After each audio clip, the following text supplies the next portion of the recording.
Recording number 197, fourth చాప్టర్లో second part, ద్వితీయ స్కంధంలో ద్వితీయ భాగం అన్నమాట.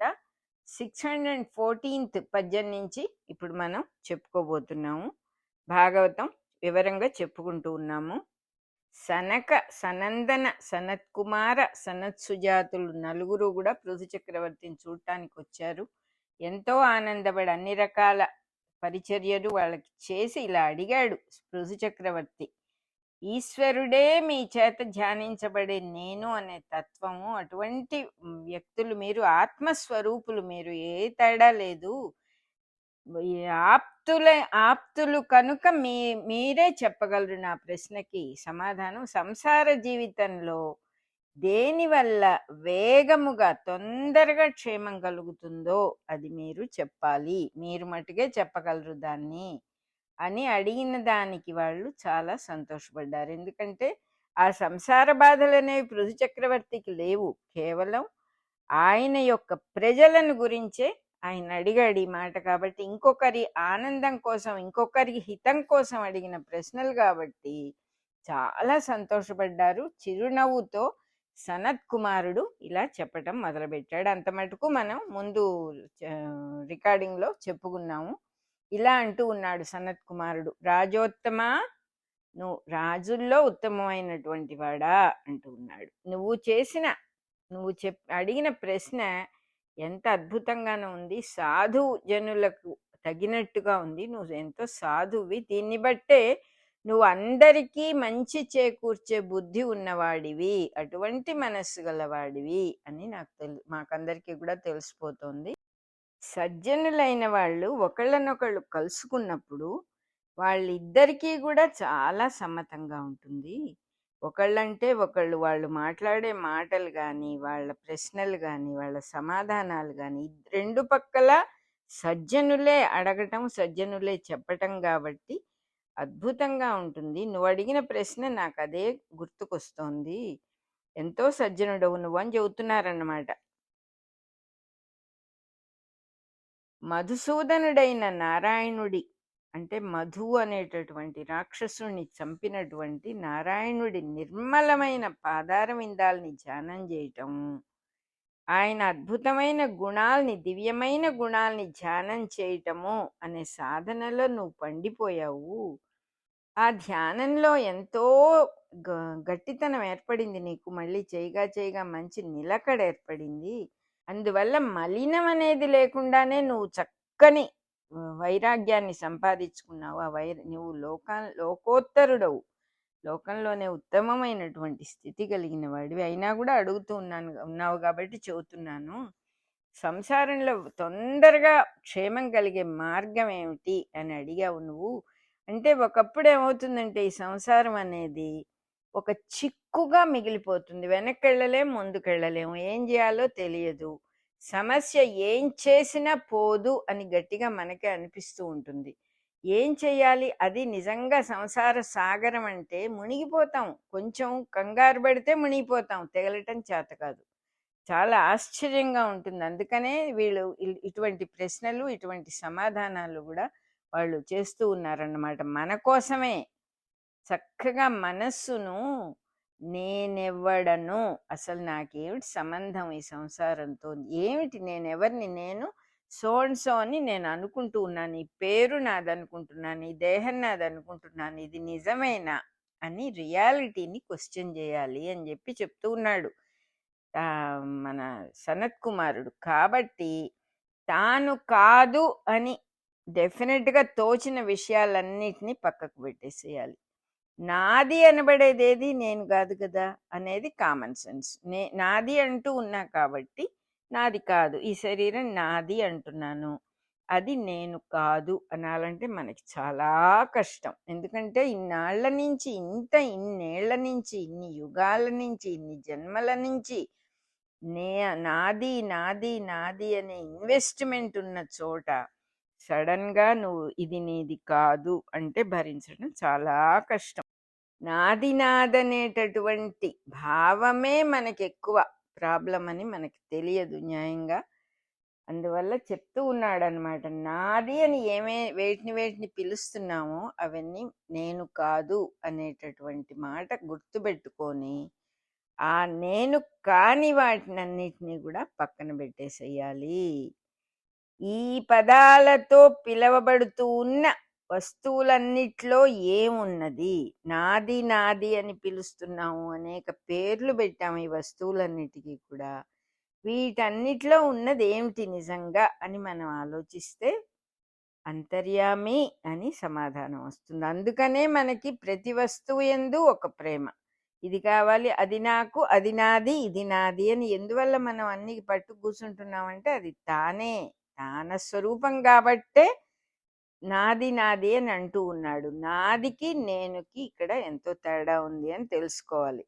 అంతర్యామిలో అంతర్యామి మీదే ధ్యానం నిలిపినప్పుడు ఏమవుతుందంటే పై భావాలన్నీ సర్దుకుపోతాయి. అసలు వస్తువు ఏది? ఇంతకు ముందు కూడా మనం చెప్పుకున్నాం భాగవతంలో. ఒక అరటిపండు చూసినప్పుడు అరటిపండు అనేది దాని పేరు. అది ఏమిటి అని ప్రశ్న వేసినప్పుడు ఏమిటంటే ఏం చెప్తాం? పరమాణు సముదాయమే. అదంతా ఒక ముద్దగా ఉన్నటువంటి పరమాణువులే కదా అనే భావం. అసలు వస్తువేమిటి అక్కడ ఉన్నది అని చూసినప్పుడు ఆ పరమాణువుల్లో ఉన్నది ఏమిటి? మహాశక్తి స్వరూపం, ఎనర్జీ స్వరూపం అది.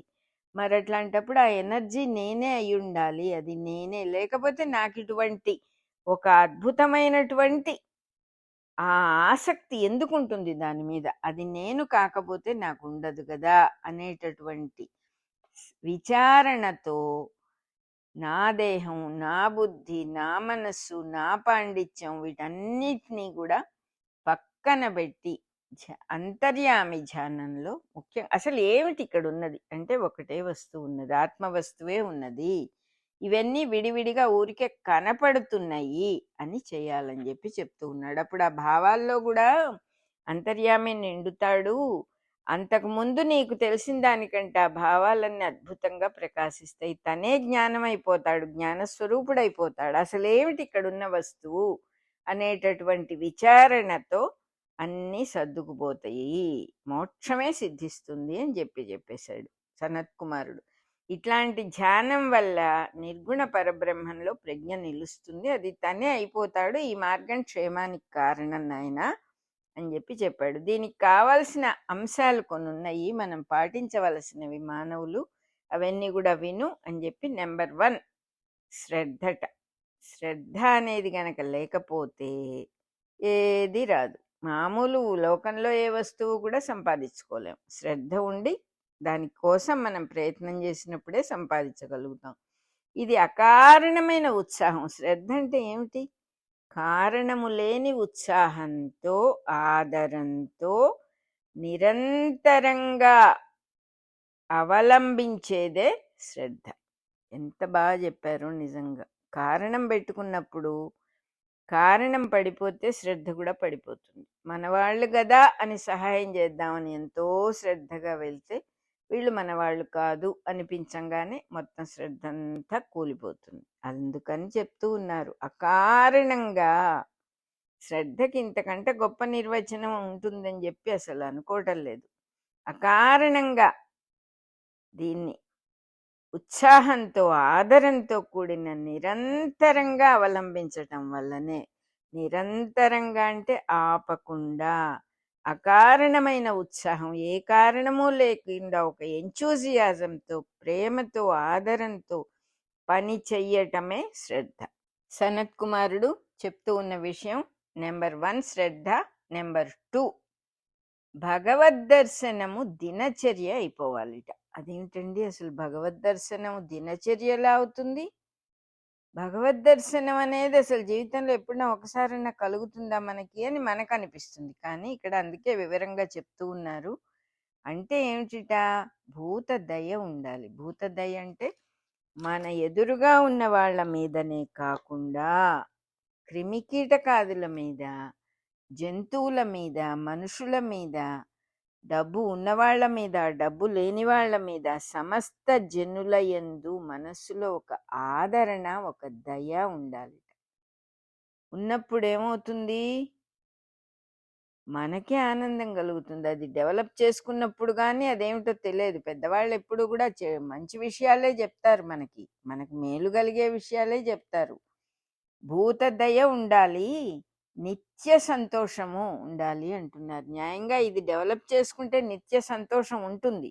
కానీ మనస్సుకి దుఃఖపడటం స్వభావం కాబట్టి అది ఎక్కువ ఎప్పుడు దుఃఖం వైపు మొగ్గుతూ దుఃఖంలో ఇరుక్కోవటానికి ఇష్టపడుతూ ఉంటుంది. కాబట్టి దుఃఖంలో దానికి మంచి గ్రిప్ ఉంటుందని మనకు కూడా తెలుసు. సంతోషం ఎగిరిపోతూ ఉంటుంది కానీ దుఃఖం చాలా కాలం అంటిపెట్టుకొని ఉంటుంది. అందువల్ల మనస్సుకి ఆ దుఃఖం వైపు వెళ్ళనివ్వకుండా కంటిన్యూస్గా సంతోషంగా ఉండటము అనేటటువంటి ఉత్సాహాన్ని అలవాటు చేయాలిట.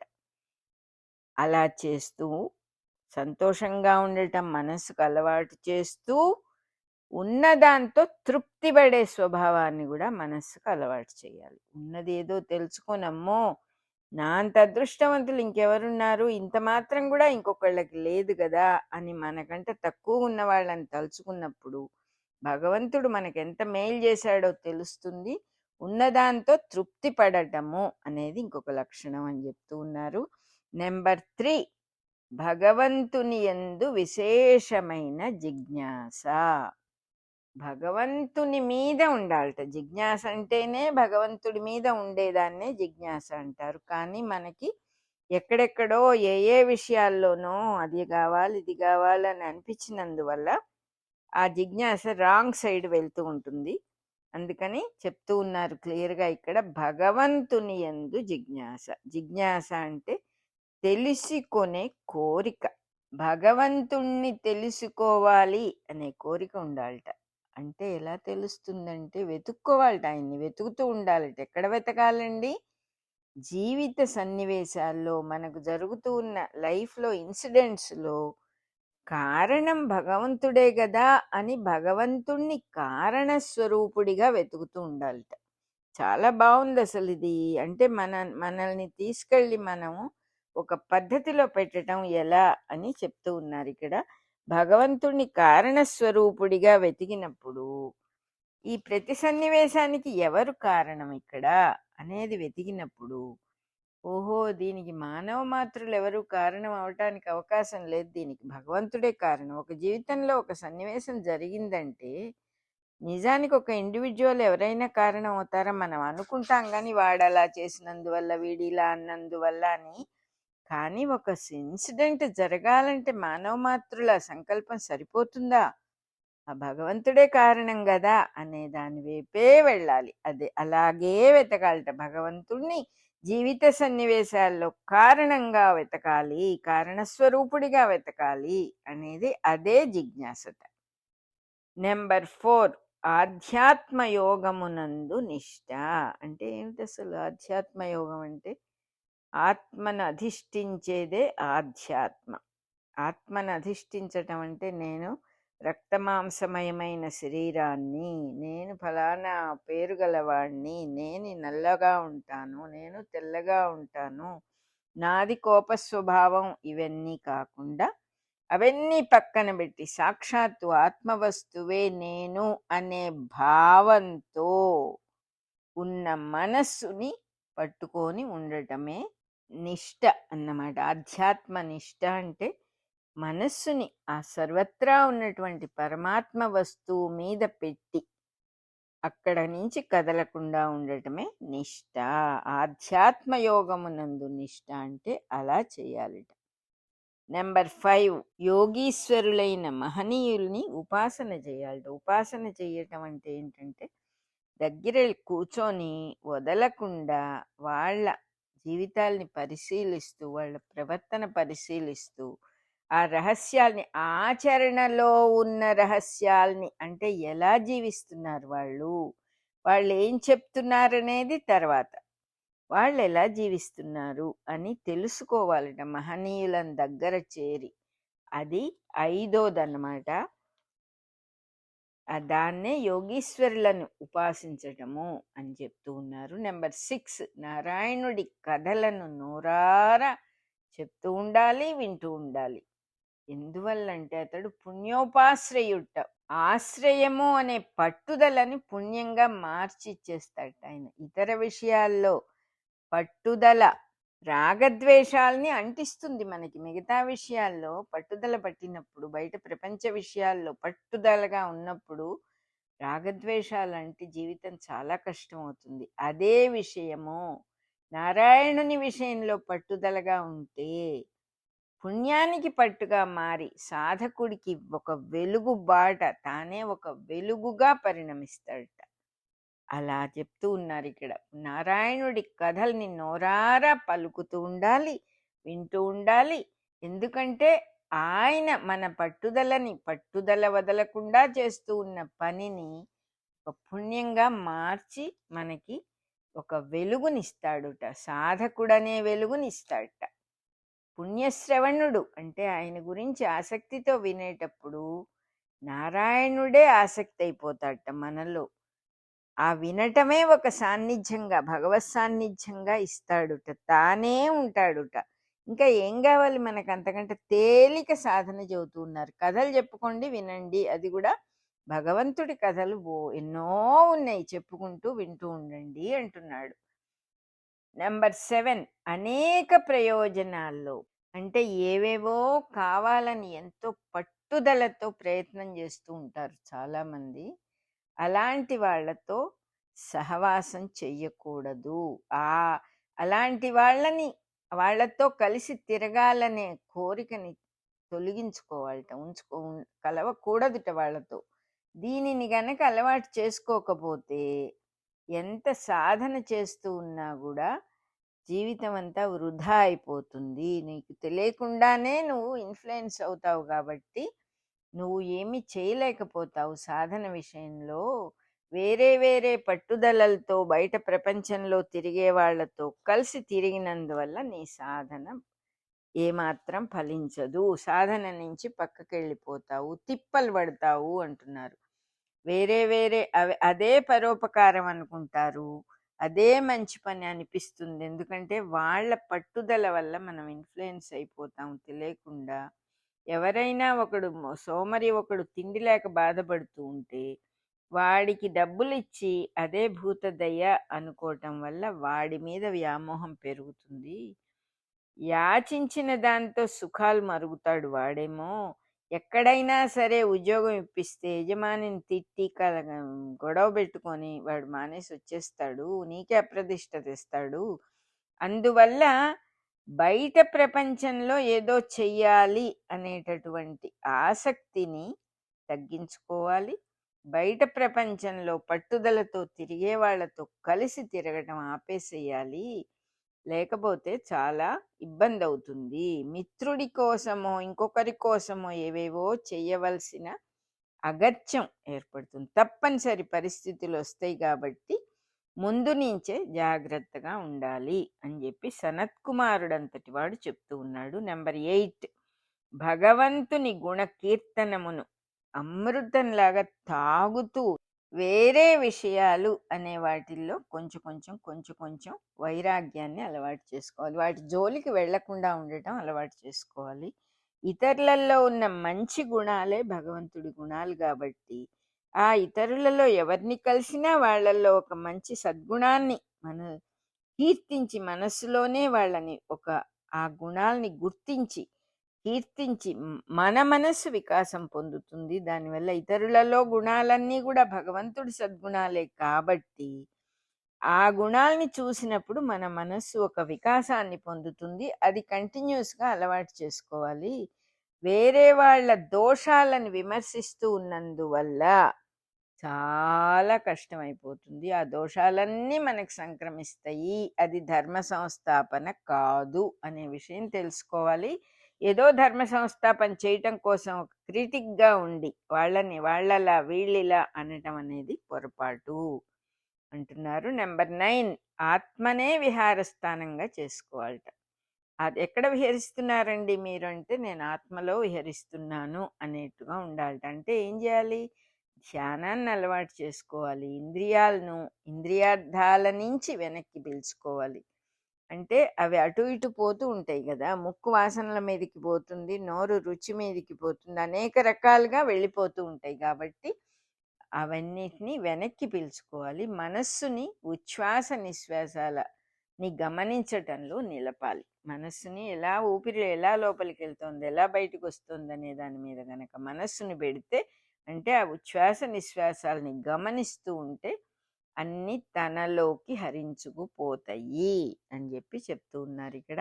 నెంబర్ 10, జనసమ్మర్దం లేని ప్రదేశాల మీద ఆసక్తి కలిగించుకోవాలి. అభ్యాసం కొంచెం స్థిరం అవటానికి, మన అలవాటు బాగా స్థిరం అవ్వాలి మంచి విషయాల్లో అంటే, జనసమ్మర్దాల్లో ఉన్నంతసేపు మనకి స్థిమితం ఉండదు, ఆందోళనగా ఉంటుంది, ఎవరు ఏది మాట్లాడినా మనకి ఎఫెక్ట్ అవుతూ ఉంటుంది. పైగా ఆటలు అనేటటువంటిది, రకరకాల ఆటలు చూడాలని అనిపిస్తుంది మనకి.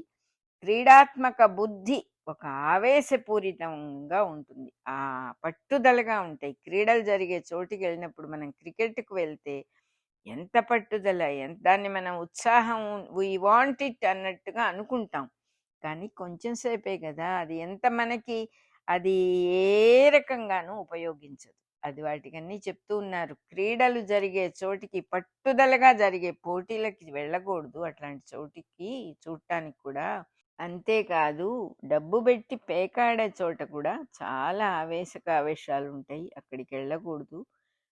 హార్స్ రేసెస్, గుర్రపందాలు జరుగుతూ ఉంటాయి, దానికి కూడా వెళ్ళకూడదు. వెళ్ళామంటే అది ఒక రకమైనటువంటి మనకి ఉత్సాహాన్ని కలగజేసినట్టుగా, ఎగ్జైట్మెంట్గా ఉంటుంది, కానీ అది మన మనస్సుని డిస్టర్బ్ చేస్తుంది, తర్వాత మనల్ని నిలవనివ్వదు. మన మనస్సుని ఈ వైల్డ్ హార్స్ అని మనం నెమ్మదిగా టేమ్ చేసుకుందాం అనుకుంటూ ఉంటే అది అటు ఇటు లాగటానికి ఎక్కువ అవకాశం ఉంటుంది. కాబట్టి సాధన కావాలి అనుకునే వాళ్ళు ఇటువంటి చోట్లకి వెళ్ళకూడదు. అంతేకాదు, దూరం నుంచి 10 మంది చేరిన చోట ఇక్కడేమిటి, వెళ్ళి చూద్దాం అనే బుద్ధి పుట్టకూడదుట. నెంబర్ 11, అహింస, శమము, దయ ప్రవర్తనలో ప్రధాన అంశాలుగా ఉండాలిట. అహింస ఉండాలి, శమము అంటే శాంతిగా ఉండాలి, దయ అనేది ప్రవర్తనలో ముఖ్యమైనటువంటి విషయాలుగా ఉండాలి. అహింస అంటే ఏంటంటే, కూరలు తింటున్నాం కదా అని చెట్లను పీకి పారేయకూడదు. ఇతరులకు పరుషవాక్కులతో ధర్మోపదేశం చేయటం కూడా సాధకుడు చేస్తున్న హింసా మార్గమే. ఎంతో కఠినమైన మాటలతో ఇంకొకరికి ధర్మ బోధ చేస్తాం మనం, యాజ్ ఇఫ్ మనం దానికి పాత్రత ఉన్నవాళ్ళము అయినట్టుగా. చాలా పొరపాటు అది, అది హింసా మార్గము, అటువంటి చేయకూడదు. మనకి సాధకులము అనే మార్గంలో మనం ఉండాలంటే అటువంటి పని చేయకూడదు. శమము అంటే ఆవేశాల్ని, అభిప్రాయాల్ని తొలగించుకుంటేనే శమం అనేది వస్తుంది. ఆ శమం అనేది అలవాటు చేసుకోవాలి మనసుకి అని చెప్తున్నారు. నెంబర్ 12, తనకేది మంచిదో దాని మీదే ప్రవర్తన ఉండాలి. మంచివైనంత మాత్రాన అన్నీ మనకు సంబంధించినవన్నీ మంచివి అని అనుకోకూడదు. ఉదాహరణకి, ఒక సాధకుడు కృష్ణుని యందు జిజ్ఞాస పెంచుకుని గోపాల మంత్రాన్ని ఎన్ని విధాలో, గోపాల మంత్రం ఎన్ని రకాలుగా ఉందో అనే పరిశోధన మొదలు పెడితే జీవితం అంతా వృధా అయిపోతుంది.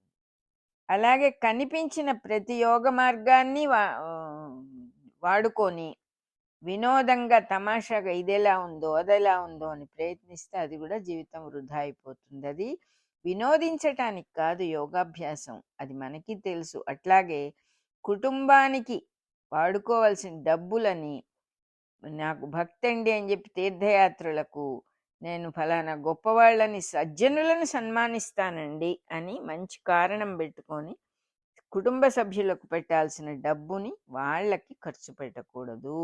నెంబర్ 13, మనం మర్చిపోతామేమోనని మళ్ళీ కూడా చెప్తూ ఉన్నారు. భగవంతుడి కథల్ని ఎప్పుడూ చదువుకుంటూ స్మరిస్తూ ఉండాలిట.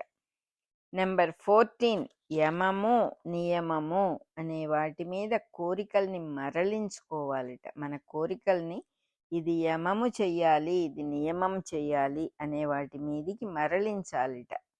నెంబర్ 15, ఇంకొకరి భక్తిని విమర్శించకూడదుట. వాళ్ళు సరైన భక్తులు కాదండి, భక్తులం భక్తులం అంటారు, కానీ ఇదేం భక్తి అని అలా వాళ్ళని నిరసించకూడదు. అదేమిటండి, గ్రామ దేవతల్ని ఉపాసిస్తారు, చాలా పొరపాటు కదా.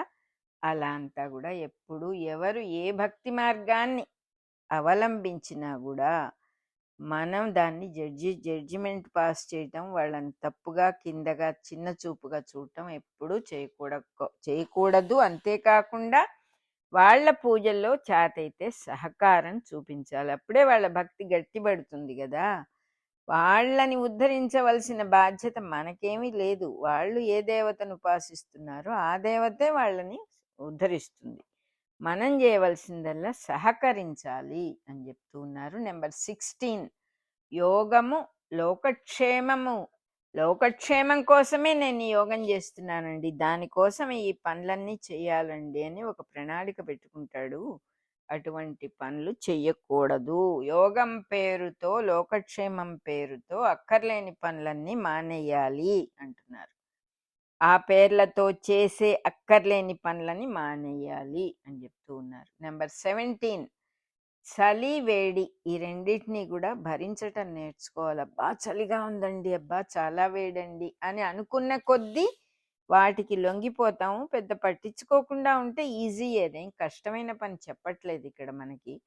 నెంబర్ 18, ఆదరంగా ఉన్న భక్తజనం ఉన్న చోట చక్కగా మంచి కథలు, భగవత్ కథలు చెప్పి వాళ్ళని ఆనందింపజేసి మనం కూడా ఆనందపడాలి.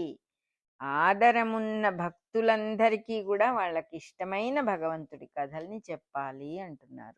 నెంబర్ 19, భక్తి యోగంలో ఉన్న తీపిని అలవాటు చేసుకొని ఆత్మ కాని వస్తువుల్లో సంఘాన్ని తొలగించుకోవాలి. ఇది ఆత్మ వస్తువు కాదు అనిపించినవన్నిటినీ మనం సంఘం, ఒక అటాచ్మెంట్ ఉంటుంది, ఆ వస్తువులతో ఉన్న అటాచ్మెంట్ని నెమ్మదిగా తొలగించుకోవాలి అంటున్నారు. నెంబర్ 20, అయిపోయిన విషయాల్ని వాటి కారణాలని కూడా భగవంతుడుగా భావించాలిట. ఇది అయిపోయింది కదా, ఇది భగవత్ స్వరూపమే. ఏదైనా ఒకటి అవ్వాలంటే మానవ ప్రయత్నంతో అవ్వదు కదా.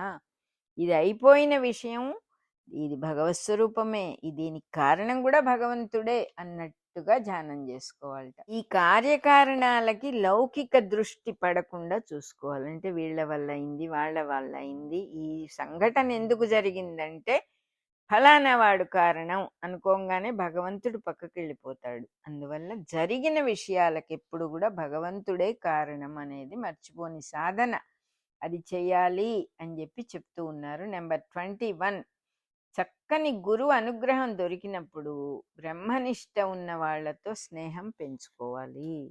బ్రహ్మనిష్ఠులు ఎవరో తెలుసుకొని వాళ్ళతో స్నేహం పెంచుకోవాలి. దానివల్ల మన నిష్ట కూడా చక్కగా పెరుగుతుంది అని చెప్పి చెప్తూ ఉన్నారు. నెంబర్ 22, డబ్బు సంపాదించాలనే గట్టి పట్టుదల, భార్య కోసం పిల్లల కోసం ఆత్రపడే బుద్ధి పోగొట్టుకోవాలి. అయ్యో నేను ఈ వైరాగ్యాన్ని అవలంబిస్తే నా భార్య పిల్లలు ఏమైపోతారండి అనేటటువంటి పట్టుదల, అది మంచిది కాదు, వాళ్ళకి మంచిది కాదు, మనకి మంచిది కాదు అని చెప్పి చెప్తూ ఉన్నారు. నెంబర్ 23, తన స్వభావం నుంచి క్రమంగా భగవద్ధ్యానం వైపు వైదొలగాలి. ఎప్పుడైతే భగవద్ధ్యానం కొంచెం కొంచెం మన జీవితంలో పెంచుకుంటూ ఉంటామో, అంటే ఏదో కాసేపు కూర్చొని ధ్యానం చేయటం గురించి ఇక్కడ చెప్పటం లేదు, మన జీవితం మొత్తం భగవద్ధ్యానమయం అయిపోవాలి. ఎలా అయిపోతుందంటే ఏది చూసినా భగవత్ స్వరూపమే, ప్రతిదానికి కారణం భగవంతుడే, జరిగిన దానికి భగవంతుడే, జరగబోయేదానికి భగవంతుడే అనేటటువంటి చక్కని మలుపు గనక జీవితంలో వచ్చిందంటే మొత్తం జీవితం అంతా భగవద్ధ్యానమయం అయిపోతుంది. అప్పుడేమవుతుంది, తన స్వభావం కూడా మారుతుంది అని చెప్తున్నారు. తన స్వభావం నుంచి భగవద్ధ్యానం వైపు మరలించుకోవాలి మొదట్లో సాధకుడు, అప్పుడు స్వభావం అనేది పోతుంది అని చెప్తూ ఉన్నారు. ఇలాంటి ప్రవర్తన వల్ల జ్ఞానం వైరాగ్యం వేగంగా వస్తాయి. తన స్వభావం యొక్క వేగం సన్నగిల్లుతుంది. నీ స్పీడ్గా ఏదేదో చేసేటటువంటి స్వభావం మారుతుంది అంటున్నారు. ఈ 23 లక్షణాలు చెప్పాడు సనత్ కుమారుడు మన పృథు చక్రవర్తి గారికి. జీవులకు బయట కనిపించే కుండలు, పాత్రలు ఇవన్నీ కూడా వస్తు సామాగ్రి, ఇవన్నీ భౌతికాలంటే ఫిజికల్ వస్తువులు, ఇవన్నీ మ్యాటర్. లోపల అనిపించేవి సుఖాలు దుఃఖాలు, అవి భౌతికాలు కాదు, అనిపిస్తూ ఉంటాయి లోపల. ఇవి రెండు తనకన్నా వేరుగానే తోస్తూ ఉంటాయి. వస్తువులు వేరుగానే తోస్తాయి, సుఖ దుఃఖాలు వేరుగానే తోస్తాయి. తన యోగ సాధన వల్ల ఆత్మను ఈ రెండిటి యందు దర్శించేవాడికి సమస్తము తన అంతర్యామిత్వంగా తెలుస్తుంది అంటున్నారు. యోగ సాధన, యోగము అంటేనే కలయిక అని అర్థం.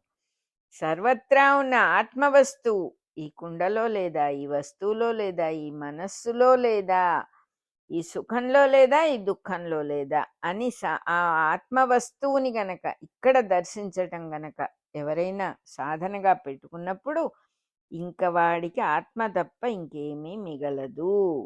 ఆత్మజ్ఞానంతో బద్దలు కొట్టేసేస్తున్నావు నువ్వు సుఖ దుఃఖాలని, ఈ రెండు విధాలైన ఆధారాలని. అవి రెండు కూడా మనలోనే అంతము చెందుతాయిట. సుఖము దుఃఖము అనేవి రెండు పోతాయిట, బద్దలైపోతుంది ఆత్మజ్ఞానంతో బద్దలు కొట్టబడి అంటున్నారు. ఈ జ్ఞానం ఉన్నవాడికి ఆచరణలు అనేవి ఇంకా ఉండవు. యజ్ఞంలో నిప్పు పుట్టించే సాధనాన్ని అరణి అంటారు. దాని నుంచి పుట్టిన నిప్పు కూడా దాన్ని కూడా దహించడానికి సిద్ధమై ఉంటుంది, సమర్థమై ఉంటుంది దాన్ని కూడా దహించడానికి. యజ్ఞంలో మండుతూ ఉన్న హోమంలో అరణిని పడివేసినప్పుడు అది కూడా భస్మం అవుతుంది. మరి ఇలా చేసే హోమాన్నే సర్వహుతము అనే యజ్ఞం అంటారు. ఇది సన్యాసానికి చిహ్నం. ఆనాటితో అగ్నిహోత్రం పూర్తయిపోతుంది వాళ్ళకి. ఇది కేవలం సంకేతం అంటే ఒక ఇండికేషన్, ఒక మనం అనుసరించడానికి ఒక చిన్న గుర్తు మటుకే. మనస్సుతో సంకల్పించి భక్తి యోగాన్ని అలవాటు చేసుకుంటూ ఉంటే మనస్సు అనే అరణియందు భక్తి అగ్నిగా పుడుతుంది. అది అసలు విషయం. మనస్సు అనే అరణిలో భక్తి అగ్నికణంగా పుడుతుంది. దానిలో తన మనస్సు స్వభావం, దానిలో ఉన్న అభిప్రాయాలు, నమ్మకాలు, రాగము, ద్వేషం అన్నీ భస్మైపోతాయి. అసలు రగల్చవలసినటువంటి అగ్ని మన మనస్సునే అరణిగా తలుచుకొని ఇక్కడ రగుల్చుకోవాలన్నీ పోతాయి. తన ప్రత్యేక గుణాలు అంటూ మిగలకుండా పోయినప్పుడు జీవుడు ఈ సంసారం నుంచి విముక్తి చెందుతాడు. ఆ పైన తనలో దైవధర్మమే మిగులుతుంది. సర్వత్రా ఉండేటటువంటి ఆత్మ వస్తువే తానైపోతాడు. అదే దైవధర్మము. దీన్నే హృదయం యొక్క ముడి విప్పుకోవటము అని అంటారు. అంటే ఏంటంటే తెలుసుకునేవాడు, తెలుసుకునే విషయం, తెలుసుకోవటము అనే తెలివి అనే ఇవేమి ఇన్ని ఉండవుట. తెలుసుకునేవాడు, తెలుసుకునే విషయం అనేవి అనే తెలివి అనే దారానికి, ఆ రెండు కూడా తెలివి అనే దారానికి రెండు అంచులుగా ఉంటాయి.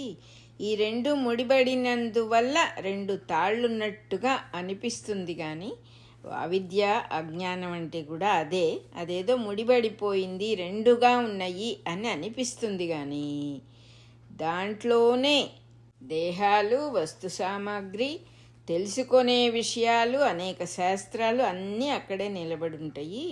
ఈ ముడిని విప్పుకోవటాన్నే విద్య అని అంటారు. అటువంటి వాడికి విద్యలన్నిట్లోనూ తెలియబడేవాడెవడు అంటే తానే. అన్నిట్లోకి ముఖ్యమైనది ఏమిటి? తెలుసుకోగలిగినటువంటి తానే.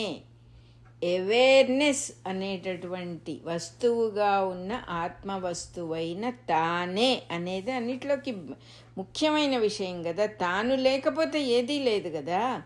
ఇందులో అందరిలోకి ఎవరు ముఖ్యమంటే తానే ముఖ్యము అని తెలుసుకుంటాడు. ఆ స్థితి తెలియటమే మోక్షము అంటున్నారు.